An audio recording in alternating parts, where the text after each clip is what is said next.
I wanted to come on and talk about the perfect diet.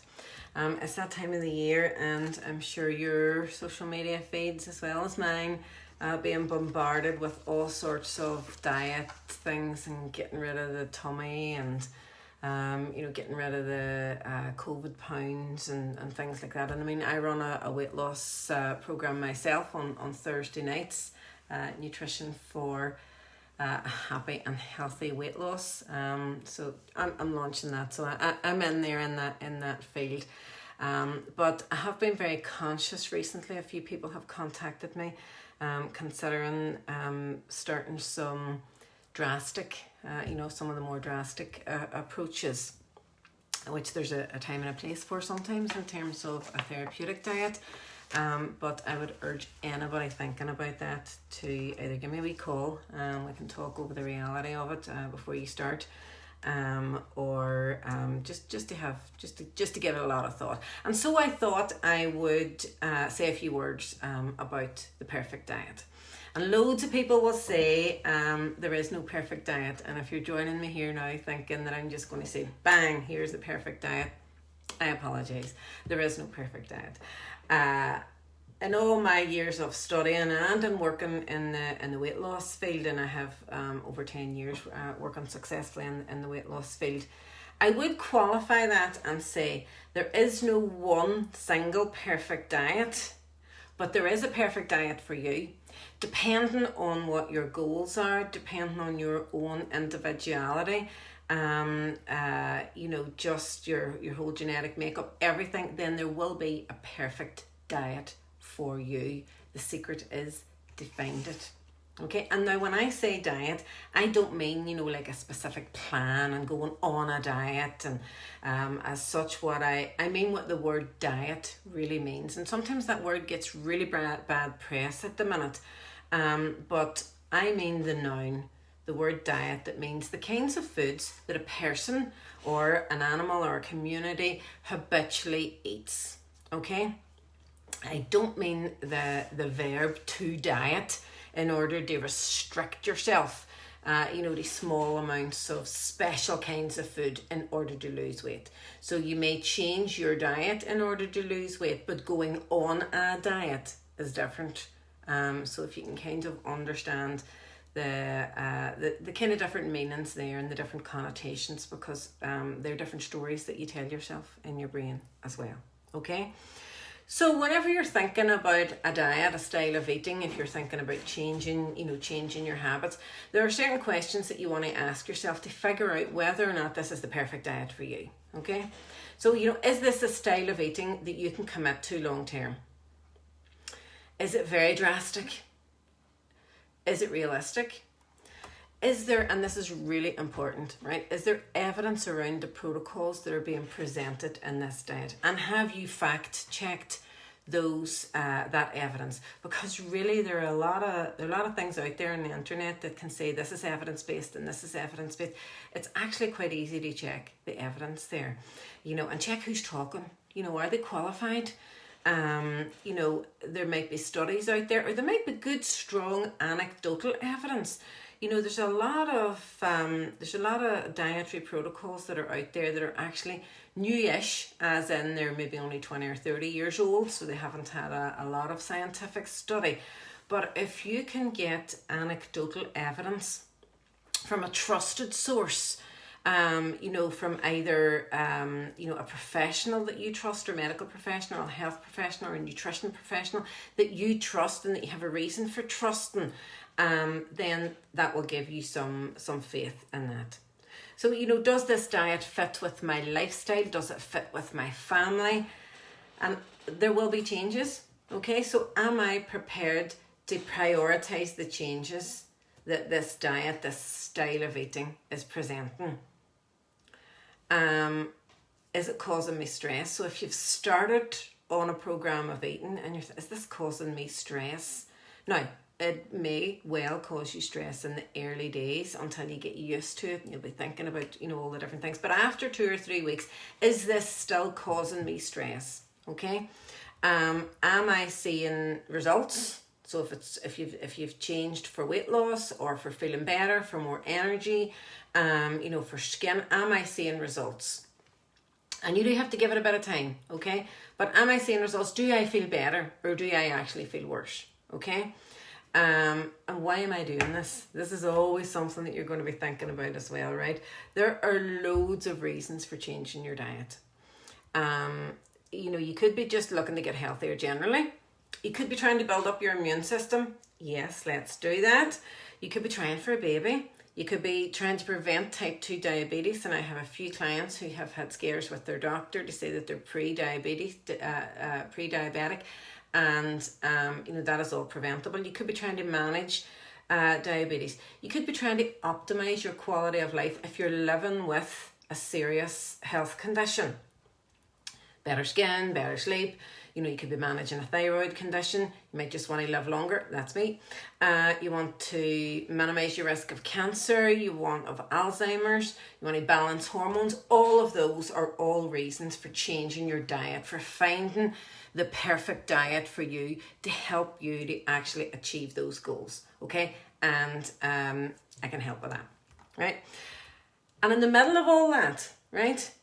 Sometimes as well as, or sometimes it's the sole reason, you may want to lose weight. You may want to lose weight for health reasons, to look better, to be fitter, to live longer, all of those things.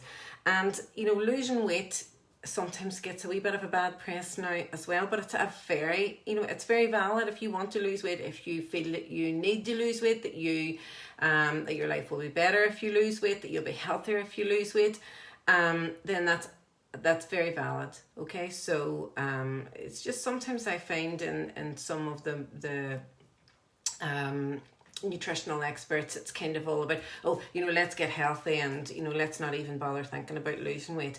But losing weight is a valid health goal. Okay, now everyone globally, all the scientists, all the nutritionists, everybody, all the research that's going on, they're all searching for the best weight loss diet. So let's talk about weight loss now for a wee minute, all right?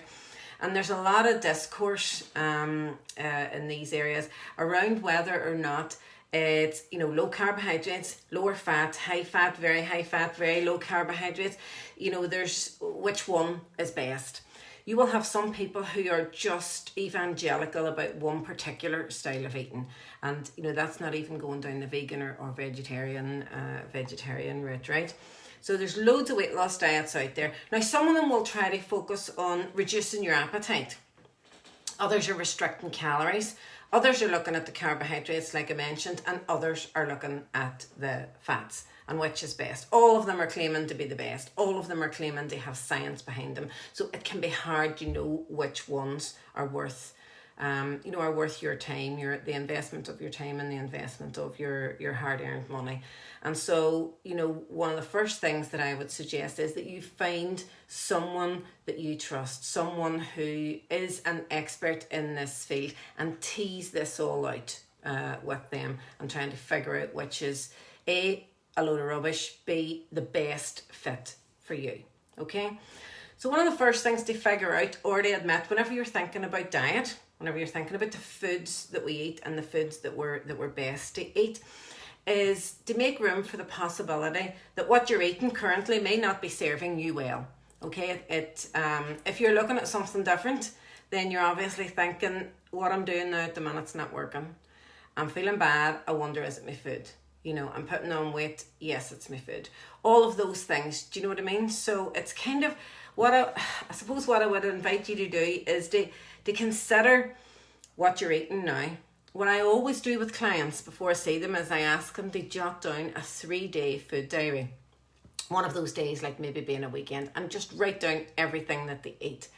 9 times out of 10, when that client comes to me, they come to me already with the realization, oh my God, I'm eating so much of this, so much of the other, and I can see now where I'm going wrong and where we might make changes. So, it's a great awareness tool just to write down before you even think about that you're going to change your diet, that you're going to eat healthily or anything, just to do an analysis of what you're doing now. Now I do a deeper analysis with clients, then I break that all down in terms of macronutrients and micronutrients, their vitamins and minerals and everything. But it's great whenever they come with an awareness, of all of that. So basically just finding out and getting this strong realization that what you're eating right at this moment in time, or have been eating over the last couple of months or 6 months or year or years, whatever it is, has not served you well. The stronger that realization is, the stronger that feeling is, the easier it will be for you to open up your mind to making changes. Another question that I would invite you to sit with and ponder a wee bit, and we did this last night on the weight loss coaching group with members, is, what am I so attached to in my current diet that I would say, yes, okay, I'm prepared to make some changes, but I'm not prepared to give up coffee. I'm not prepared to give up, tea, alcohol, bread, pasta, meat, eggs, dairy, anything. I'm not saying that you have to give those up. I'm just saying it's worth exploring. What is it that you're not prepared to give up? And what would it be like if actually you had an open book in terms of diet, that everything was on the table, and you were actually prepared to throw everything out and start completely afresh? And then finally, just to think about is your health goal, whether you want to lose weight, whether you want to get healthier, whether you want to manage your diabetes, whether you want to have more energy, better skin, all of those things, whichever your focus is, is this more or less important than the thing that you're saying that you either can't give up or wouldn't give up or want to protect? You want to really, really protect this. For me, it's coffee in the morning. Okay, so that's my thing at the minute. And I know it's not serving me well, but I'm just going to have to work on it. Okay, and this is in terms of my own health goal, not in terms of weight loss. Right, there's a guy I used to follow, a guy called Wayne Dyer, and he had some brilliant philosophies that served me very well. And he did say this. He said, "You can never get enough of what you don't need." So write that down, ponder that for a wee while. You can never get enough of what you don't need. And I can never get enough of coffee. So I digressed a wee bit there, but look, let's briefly look at a couple of the popular diets that are out there, right? If we look at, there are a group of diets that are more low carbohydrates, so low carb, low carbohydrate diets. Now they are very broad in range whenever you're looking at low carbohydrate or lower carbohydrate. At one end of the scale, you have the keto diet, the ketogenic diet. That is very, very, very, I don't know, as many varies as you can put on that there, very, very low carbohydrate diet. You have also got then further on down the scale, the Mediterranean diet, which is a lower carbohydrate diet, or the low GL diet, the low glycemic load diet. Those are all lowish in carbohydrates. But the ketogenic diet it's one of the drastic ones, okay? It's very, very, very low in carbohydrates and very, very, very high in fat. It's grown in popularity, the ketogenic diet, and there's lots of anecdotal evidence around its success, especially for weight loss, and especially for weight loss around the middle, okay? But it is quite drastic. There is some growing evidence in terms of its benefit for long-term health benefits, like for memory loss, for brain health, for managing certain autoimmune conditions.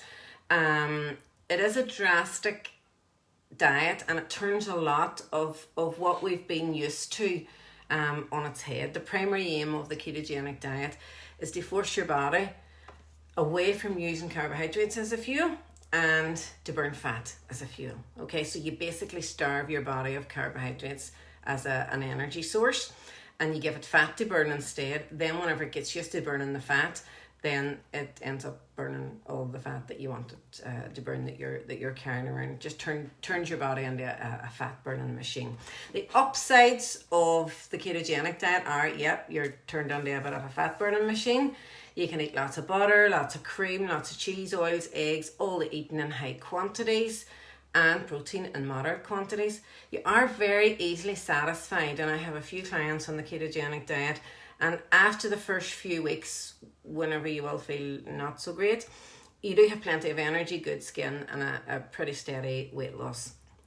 The downsides are that there are very, very, very few carbohydrates. You would not just lift up an apple and eat it. Okay, you'll have a few strawberries, a few blueberries. They would all be very well measured out. Some green leafy vegetables, very little. You won't be eating an apple. Potatoes, bread, carrots, tomatoes, things like that are all too high in carbs, too high in sugar to be included in this diet. They would knock your body out of ketosis. Eating out and socializing can be difficult on it. And, you know, one of the big downsides to this diet, or it's an upside if that's the sort of person that you are, is there's no moderation. There's no cheating. You're on at 100% or you're off. Okay, because once you cycle yourself out of ketosis, now it's quite a complex plan. I would never suggest to anybody that they go and try keto without professional help and without assessing whether or not it's a good fit for them, because it doesn't suit everybody. Okay. So let's then look at some of the other, you know, just a low carb, low GL diet would be one. And here you're aiming to reduce the release of insulin in your body. You're looking to make your cells more sensitive to insulin, because a lot of the issues around obesity and diabetes are just that our cells have become insulin resistant. So the low GL, low carbohydrate diet will actually help to improve the sensitivity of your cells to insulin. You do have to be very aware of the sugar content of the carbohydrates, okay? There's a lot of emphasis on this style of eating on fibre, which is great for the gut. So anybody's been listening to me over the past couple of months, so I've been hearing me talking a lot about gut health and the importance of gut health. So a lot of emphasis on fibre, on good quality proteins, healthy fats, and the complex carbohydrates. So any carbohydrates you're going to be eating are going to be complex carbohydrates.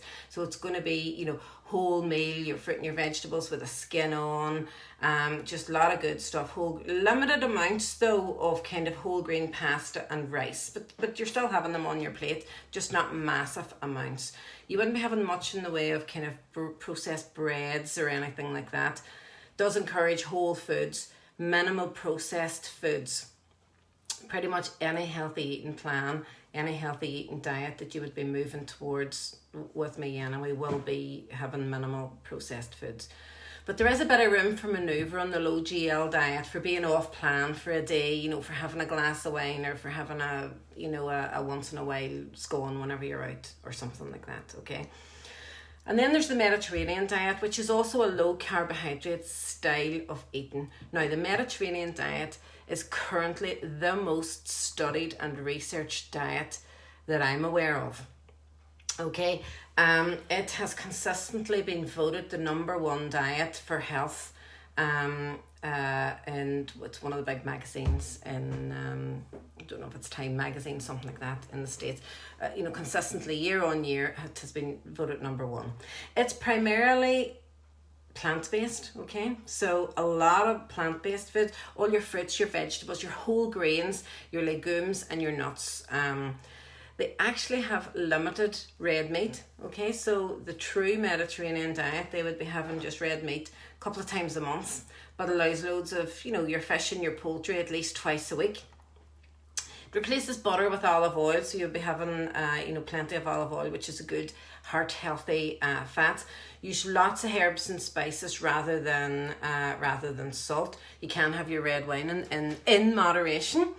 An interesting fact about the Mediterranean diet is it's estimated to cost less than the traditional Western diet that we're used to.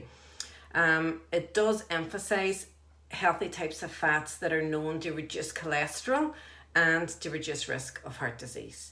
And there's loads of, cancer-fighting antioxidants. Now, you'll get that with the low GL diet, any diet that has plenty of fruits and vegetables in it, loads of cancer-fighting antioxidants as well. So, the things that you don't eat on it, and again, this will be with any healthy eating plan, your sugar-sweetened drinks, your added sugars, those processed meats, you know, lots of your burgers, sausages, bacon, things like that. Refined grains, so anything that has just basically been through a factory too much and mashed up too much. Refined oils and anything that's highly processed or ultra processed, as they're called now. So you would be avoiding those unhealthy foods. So that, you know, it's not so much that those are the downsides, because those are the things that if you're looking to have a healthy diet, you would be avoiding anyway.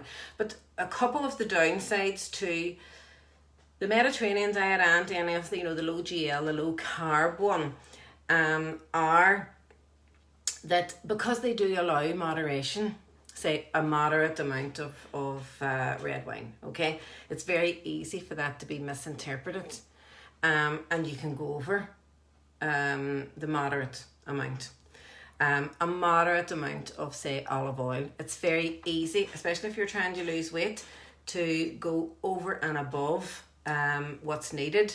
And, you know, then you're going into a whole other issue of portion control and calorie control, okay? But the Mediterranean diet would be one of my favourites. Now, I mostly mix the Mediterranean diet with the low GL, low carb diet, right? Whenever they kind of come together in a plan, they're heart healthy, they're practical, you can sustain them. They provide loads of essential vitamins and minerals and nutrients that the body needs for good health, and can be a very effective weight loss tool when consumed as part of a diet, a style of eating that you're aware of calories on. Okay, now I don't like to count calories. I don't encourage my clients to count calories, except occasionally, just to be aware of them. Because whenever you're trying to lose weight, you do have to be aware of your portions and the amounts that you eat. Okay. With all of those diets, you'll have heard me talking about carbohydrates and fats and proteins, and, you know, you hear people talking about plant-based or meat or what's the best style of eating. And I saw this on a colleague's page. I was flicking through Instagram and up it came, and I thought, this is just at the T. Couldn't write it better myself, so I'm actually just going to use his word, and I can't remember his name, otherwise I would credit him. So the problem isn't with carbs, he said. The problem is with the overconsumption of processed carbs and the emphasis of this one macronutrient at the expense of others. And if you think back to what our plates used to look like, you know, it was an overemphasis on carbohydrates and processed carbohydrates. The problem isn't with fat. It's the overconsumption of bad, processed, what I call plastic manufactured fats, okay? And the problem isn't with meat.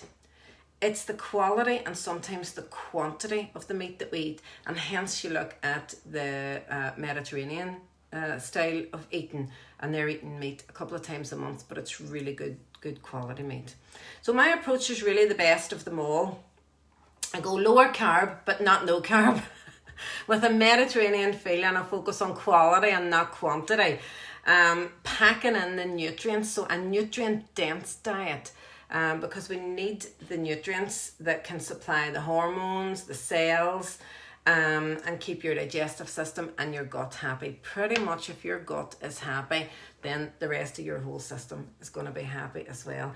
You really want a style of eating and a diet that is realistic, that you can afford, that can fit in with family life, and, you know, that can adapt to a happy and healthy weight loss if that is what you wish and what you need. Okay, so if all of this piques your interest, if you are interested in weight loss, I'm enrolling now for my 8-week Nutrition for a Happy and Healthy Weight Loss program. Still on Zoom at the minute. But it's working very well on Zoom. It's a small group, it'll be less than 10, and at least 5 of those places are gone, so I've got 5 places left. £60 for the 8 weeks. You do get lots of recipes, meal planners, trackers, top tips. I will be adding in for this time a mindset guide as well. But the main focus throughout the 8 weeks is on coaching, and just keeping us positive, keeping us right, and reminding us why we're doing this. So if you're interested in that, I will post the link later on. I may actually next week and the week after also do a wee bit of chat about maybe intermittent fasting, maybe a bit more on the ketogenic diet as well, because whilst it's not for the vast majority of people, it definitely can suit some people. Or if there's any particular diet or style of eating that you have an interest in, just let me know if you're interested in it. Somebody else will be interested in it, and I'm happy to talk about it.